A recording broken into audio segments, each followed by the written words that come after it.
से शरीर के अंदर की बीमारियां हमें परेशान करती हैं, ठीक इसी तरह हमारे शरीर के बाहर भी कुछ ऐसी बीमारियां हैं जो हमारी ईज को डिजीज में बदल देती हैं। मैं बात कर रहा हूं फंगस इन्फेक्शन के बारे में। सर से लेकर पैर तक शरीर के किसी भी हिस्से को ये फंगस अपनी गिरफ्त में ले लेते हैं और हमारी ईज को खराब कर देते हैं, हमारी ईज को बीमारी में बदल देते हैं, यानी डिजीज में बदल देते हैं। अब मैं आपको इस वीडियो में ये बताऊंगा कि ये फंगस इन्फेक्शन पैदा क्यों होता है और कौन सा इलाज इसको ठीक कर सकता है।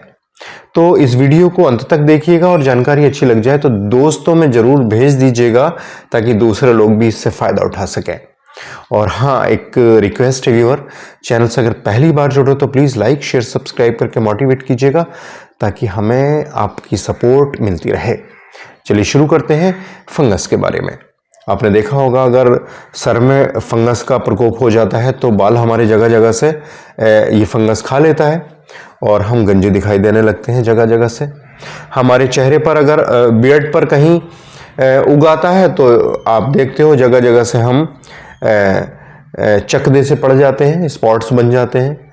नाखूनों में आ जाए तो नाखूनों को खा लेता है। आपने देखा होगा नाखून टेढ़े, ऊंचे नीचे, बहुत ज़्यादा हार्ड, बहुत ज़्यादा मोटे हो जाते हैं। ये टीनिया अंगियम की एक स्पीसीज होती है जो हमारे नाखूनों को खाती है। एक चीज़ तो आपने देखी, बालों को खाने वाली इस जो फंगस है वो अलग है, जो हमारे नाखूनों को खाती है वो फंगस अलग है, जो हमारी चमड़ी को खाती है वो फंगस अलग है। तो आपने देखा कि बॉडी में अलग अलग हिस्सों में फंगस का प्रकोप होता है और अगर सर में है तो वो बालों को खा रही है, नाखूनों में है तो वो नाखूनों को खा रही है और चमड़ी पे है तो वो चमड़ी को खा रही है। अलग अलग इनकी प्रजातियां होती हैं, अलग अलग इनकी कैटेगरी होती है। लेकिन फंगस की जो मेन वजह है, जो हमारे शरीर में फंगस पैदा होता है, उसकी वजह सिर्फ एक ही है, वो मैं आपको बताऊंगा अभी वीडियो में। आपने देखा होगा घर में कितने भी मेंबर हैं लेकिन एक को ये फंगस हो जाता है या दो लोगों को हो सकता है। ये डिपेंड करता है कि उनकी कंडीशंस अंदरूनी कैसी है, शरीर की कैसी है, वो क्या खाते हैं और क्या उनका लाइफस्टाइल है। तो सबसे पहली बात तो ये एक धारणा होती है कि फंगस इन्फेक्शन उड़ के लगती है, ये उड़ के नहीं लगती है। कम्युनिकेबल बीमारी नहीं है फंगस इन्फेक्शन, यानी आपके अगर घर में किसी एक मेंबर को है तो आपके दूसरे मेंबर्स को ये उड़कर नहीं लगेगी। अगर वो कंडीशंस उसके अंदर पैदा होंगी तभी वो बीमारी होगी। अब मैं आपको ये बताने जा रहा हूं कि ये फंगस इन्फेक्शन होने की मेन वजह क्या है। फंगस इन्फेक्शन हमारे शरीर में जो हो जाता है उसकी मेन वजह होती है हमारे लीवर का जो काम है वो काम डिस्टर्ब हो जाना। यानी जो बाइल, जो पित्त बढ़िया क्वालिटी में हमारा लीवर निकाल रहा था, अब वो पित्त खराब क्वालिटी में हमारा लीवर अगर निकालने लगता है तो फंगस इन्फेक्शन हमारे शरीर में ग्रो करने लगते हैं। उसकी वजह ये होती है कि ये जो बाइल होता है, बाइल के अंदर बिलिरुबिन डायरेक्ट और इनडायरेक्ट सब होते हैं। ये हमारे शरीर की जो स्किन की ऊपरी लेयर्स हैं, क्योंकि ये पूरी तरह से खराब क्वालिटी का होने की वजह से डाइजेस्ट नहीं हो पाता, यानी इस चीज़ों को डाइजेस्ट नहीं करता।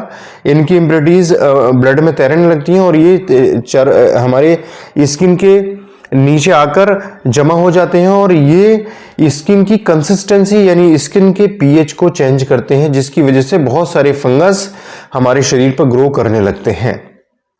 ये जो मैं आपको बात बता रहा हूं ये ऑथेंटिक और सटीक है। अगर आपको हेपेटाइटिस सी है, हेपेटाइटिस बी है, लीवर की कोई भी समस्या है, लीवर फैटी है, तो आपको ये फंगस इन्फेक्शन होना तय है। आपने देखा होगा जो प्रेगनेंसी में जो माताएं बहनें प्रेग्नेंट होती हैं उनको अक्सर ईचिंग की प्रॉब्लम होती है। उसकी वजह सिर्फ यही होता है कि उस कंडीशंस में बाइल का जो सेक्रीशन है वो बहुत ज़्यादा होता है शरीर में और डिलीवरी के बाद ये नॉर्मल हो जाता है।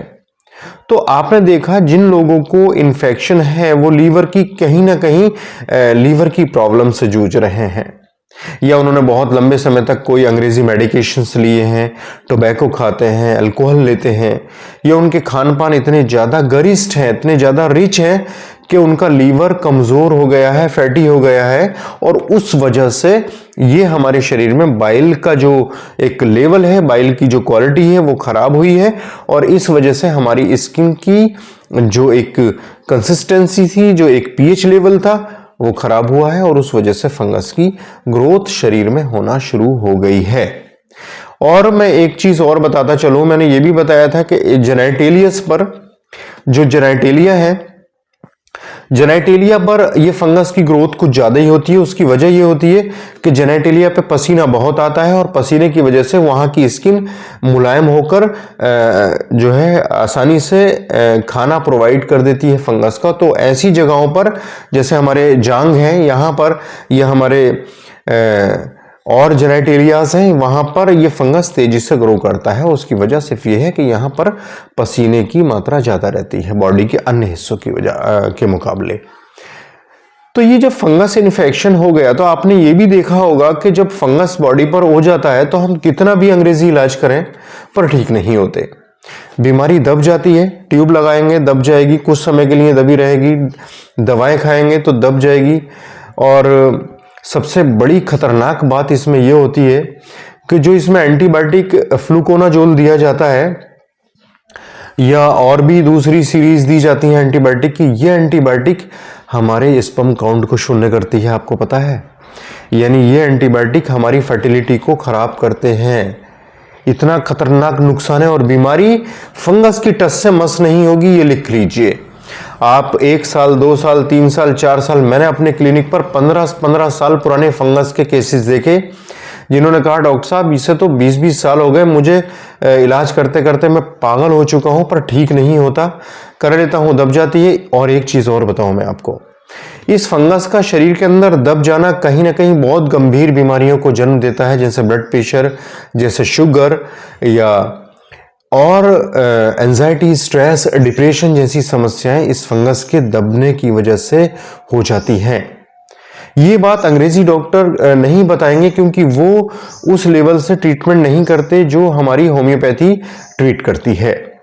तो आपको मैं एक सलाह ये देना चाहूंगा कि इसको ट्रीटमेंट करने के लिए आप प्लीज अंग्रेजी दवा मत खाइए, लेकिन आपको उन सारी चीज़ों को त्यागना होगा, जैसे कि आप बहुत ज़्यादा दूध पीते हैं, बहुत ज़्यादा चाय पीते हैं, बहुत ज़्यादा टोबैको च्यूइंग करते हैं, बहुत अल्कोहल लेते हैं, या बहुत ज़्यादा तले मसालेदार खाते हैं, तो प्लीज़ आप इनको अवॉइड कीजिए।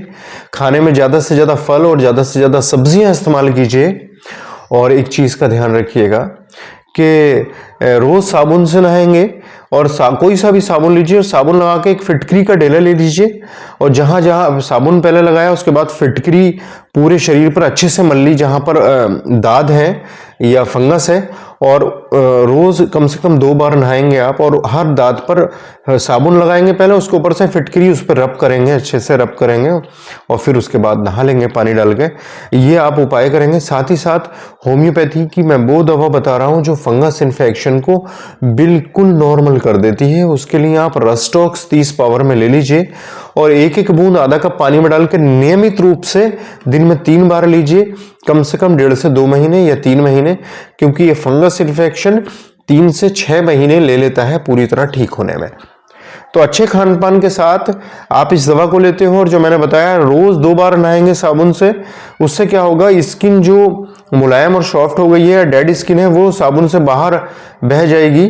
और जो मैंने बताया कि फिटकरी लगाइए, ये फिटकरी एंटी जर्म्स होती है, ये कहीं ना कहीं फंगस की ग्रोथ को रोकेगी। तो आप ये कीजिए, आपको फंगस की बीमारी से छुटकारा मिल जाएगा। उम्मीद है ये जानकारी आपको पसंद आई होगी। जानकारी पसंद आई तो प्लीज़ लाइक, शेयर, सब्सक्राइब करके हमें मोटिवेट कीजिएगा। नेक्स्ट वीडियो में फिर मुलाकात होगी। Thank you.